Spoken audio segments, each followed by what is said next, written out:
Praise the Lord. இன்றைக்கான good news. உனக்கு விரோதமாக உருவாக்கப்படும் எந்த ஆயுதமும் வாய்க்காதே போகும்.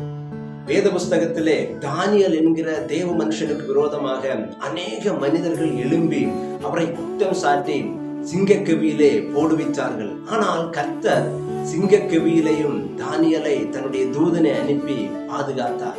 இறுதியில் யாரு தானியேலுக்கு விரோதமாக எழும்பினார்களோ, குற்றம் சாட்டினார்களோ, அவர்கள் சிங்கக்கவியிலே தண்டிக்கப்பட்டார்கள். எனக்கு பிரியமானவர்களே, இன்றைக்கு தானியேலோடு கூட இருந்த கர்த்தர் உங்களோடு கூட இருப்பார். உங்களுக்கு விரோதமாக உருவாக்கப்படுகிற எந்த ஆயுதமும் அது வாய்க்காதே போகும். அது மந்திரவாதமாக இருக்கலாம், பில்லி சூனியமாக இருக்கலாம், அநேக மனிதர்கள் உங்களுக்கு விரோதமாக எழும்பலாம், அநேக மனிதருடைய கண்ணிகளாக இருக்கலாம். எதுவும் உங்களை மேற்கொள்ளாது. ஏன்னா கர்த்தருடைய வாக்குத்தத்தம் உங்களுடைய வாழ்க்கையில் இருக்கிறது. உனக்கு விரோதமாக உருவாக்கப்படும் எந்த ஆயுதமும் அது வாய்க்காதே போகும். ஏன்னா கர்த்தர் உங்களோடு கூட இருக்கிறார். உங்களுக்கு விரோதமாக எழும்புகிற சத்துருக்கள் எந்த ஆயுதங்களை பயன்படுத்துகிறார்களோ அதே ஆயுதத்தினால் அவர்கள் தண்டிக்கப்படுவார்கள். இன்றைக்கு கர்த்தர் உங்களுடைய வாழ்க்கையில் அற்புதத்தை செய்ய போகிறார். பெரிய சாட்சியை நீங்க சொல்ல போகிறீர்கள்.